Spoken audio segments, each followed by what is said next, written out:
how to describe Frannie Peabody. She was this beautiful, warm, friendly lady of grace, and that's how I always thought of her. She was born near the turn of the century, 98 years ago. Frannie Peabody began life on the frontier before New Mexico achieved statehood. She called herself a territorial girl, a background that gave her both a pioneer spirit and an inner strength. As she looked back on her life, Frannie remembered the baby she lost to what used to be called crib death and the agonizing bout with polio that almost claimed the life of one of her daughters. And then in the early 1980s, Frannie found herself coping with another family tragedy, one that sparked the crusade with which she was most identified. She was a grandmother in her 80s when she became one of Maine's first and most visible AIDS activists. Hers was an unpopular crusade, but an effective one. She spent years convincing a reluctant populace that AIDS was a force to be reckoned with. With her help, the AIDS Project was born, and the Peabody House Hospice opened its doors to patients, giving them a safe and comfortable place to live, and in many cases to die. It all started with a death that hit very close to home. In 1983, Frannie's daughter Barbara learned that her son Peter had been diagnosed with pneumocystis pneumonia and that Peter had AIDS.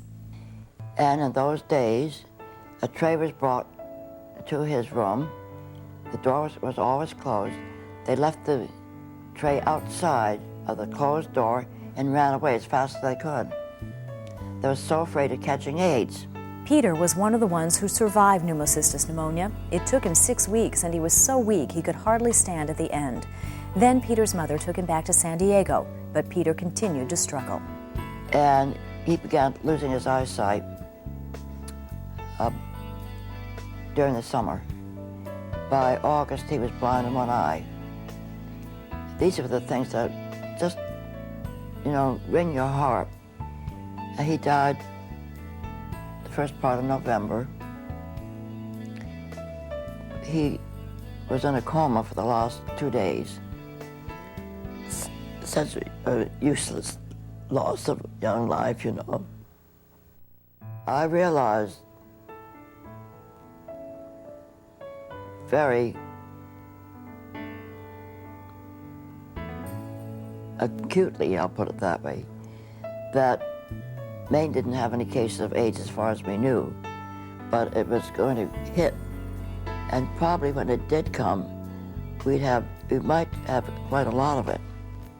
And we had no preparations in the state of Maine for anything like this, or in Portland, Maine.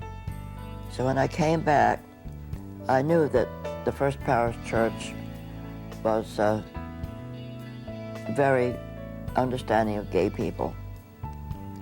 So I went to the minister and I said, I understand that there's a group of gay men that is trying to put together some kind of help for people with AIDS when it happens to us here.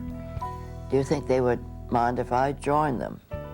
So he said, I'll talk to them.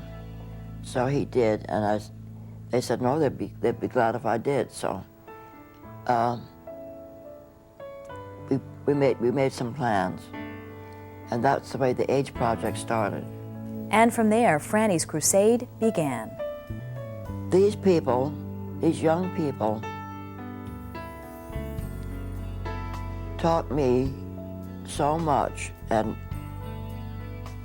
they were so courageous that I could never be afraid of dying. They just looked it right straight in the face and planned their lives around dying. And it makes you feel very small and very unimportant, because this is something bigger than life. It's dying, and dying with a great deal of courage. And I think that perhaps that's a lesson that AIDS has taught us all.